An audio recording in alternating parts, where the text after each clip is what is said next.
Hi gang, how's it going? If you're new around here, my name's Kathy Robinson Pickett and I'm the founder and CEO of Friends Together.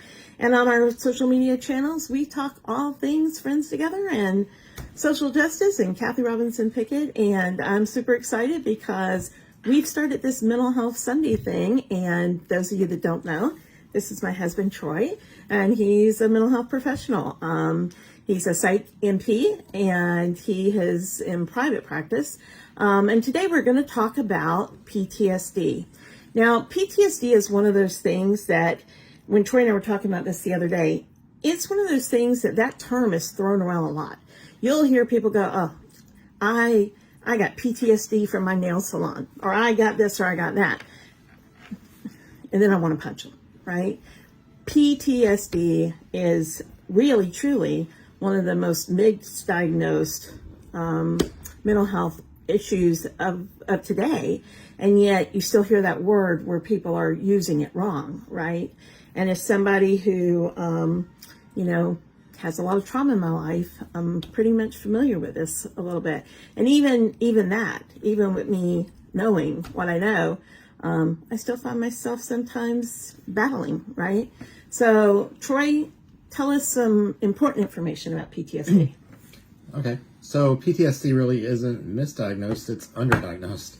People don't seem to ask the right questions. A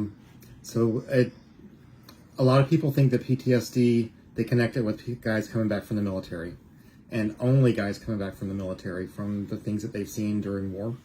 PTSD is a lot more than that. PTSD can happen anytime someone experiences a trauma that the brain just can't process through. It can be from childhood abuse, neglect, assaults, or adult abuse, neglect, assaults. It can be from seeing someone critically injured or killed in front of you. It can be from witnessing a close family member or loved one's death. It can be from... I think you said something important when you said about it could be, from envisioning and seeing something. That also goes if that's part of your job, right? Right. Because I think a lot of people don't realize people that have jobs like first responders, medical professionals, counselors, therapists. Even though first responders see this on an ongoing basis, it doesn't lessen the trauma that the brain can handle. So it can also happen from seeing a drive-by shooting, someone in a car accident. People see people killed all the time in car accidents. It can be from things that people see while they're incarcerated for a long time. There's a lot of violence in prisons and jails, and people don't get that. And that when people see something like that, it just has a tendency to stick with you. So signs of PTSD, basically any trauma that the brain has not been able to process. And how does that come back to you? It comes back in flashbacks related to the event. It comes back in nightmares related to the event. It comes back in intrusive thoughts related to the event. All these things. So the intrusive thoughts are basically when you're sitting or working, whatever, functioning during the day, and all of a sudden a thought of your trauma just goes, it takes over your thoughts.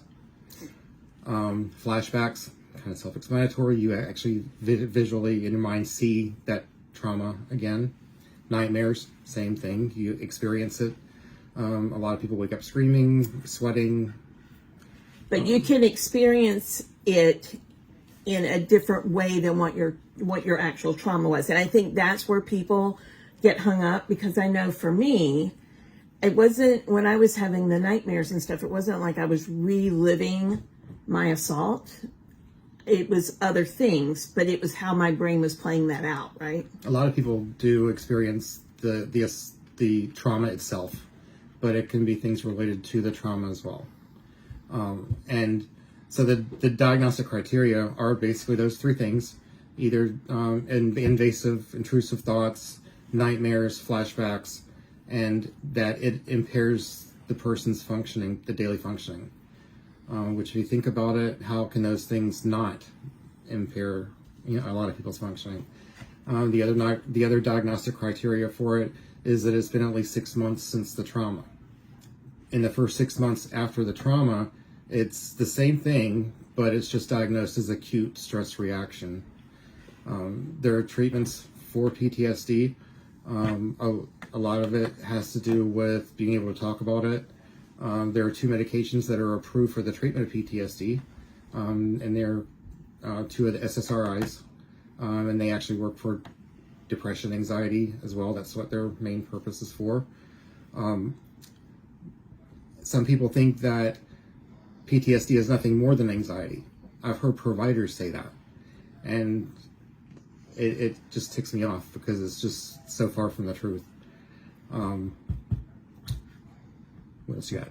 So, I think my struggle with the whole PTSD thing, because Troy and I've had this conversation recently, I never acknowledged that I had PTSD, right? A lot of people don't realize that they have it until they're asked the right questions. Right, because I wasn't asked I was never asked those questions. I was asked those questions by providers because I seemed to be functioning great, so no one asked. Now, did PTSD cripple my life? It did not, because of the circle I had and the ability to pull through. So again, I think a lot of your listeners may be thinking, well, I'm able to push through this so I can function. But one thing you said to me the other day that has stuck with me for the last few days, I've really been thinking about it.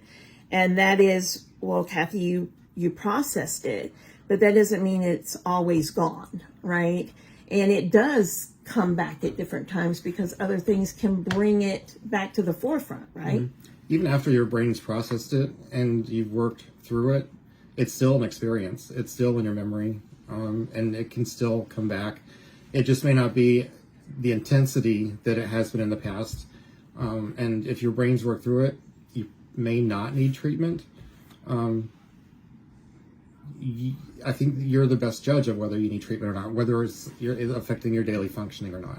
Absolutely. So the one last thing I want to ask you, because I think people can experience it. Well, we know people can have PTSD from a work environment and trauma they go through in their work environment.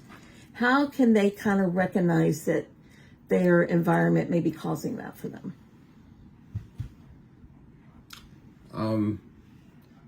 So the intrusive thoughts are going to be related to whatever the trauma is, in some way. You really just have to think about what's affecting your mental health.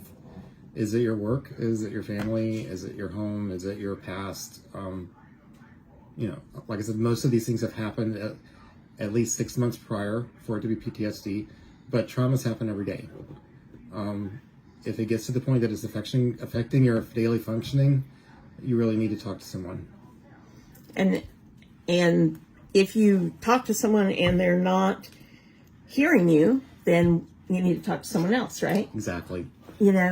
And not being afraid to talk to your family and friends about it. I think for me, one of the biggest things I had in my life was the fact that, number one, my trauma was huge, right? But it wasn't a secret. And because it wasn't a secret, I've always been able to talk about it, right? And even though I didn't want to put my family or you or other folks through the exact things that happened to me, I had the ear to be able to talk about what I had to talk about.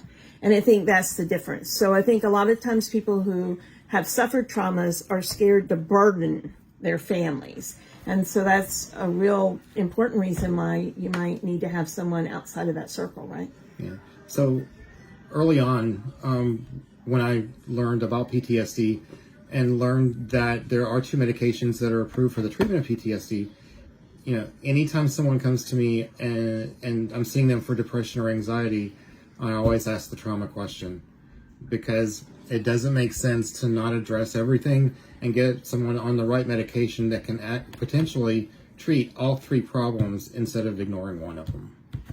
Right. I think that's where a lot of providers don't go that step farther and ask the question. I think so too. And I think if that underlying thing's still there, the other's going to come back. Right. At least in my experience. And I can only talk from my own experience, but I know that those things can bring things back. Mm-hmm. And I just want you guys to know that there are so many resources out there and places for you to reach out. And, you know, you don't have to deal with your trauma alone, and you don't have to minimize your trauma either, because everybody's trauma is their trauma, right?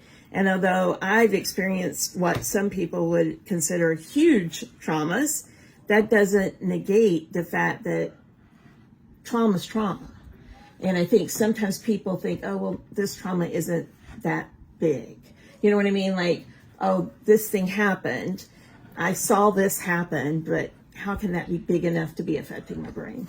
So people react to things in different ways. Everyone has their own take on their own interpretation of things that happen to them. No one else can tell you what that is for you. So everybody's brain processes things differently. Some better than others, faster than others. Some people can't process daily functioning, much less any traumas that are added to that.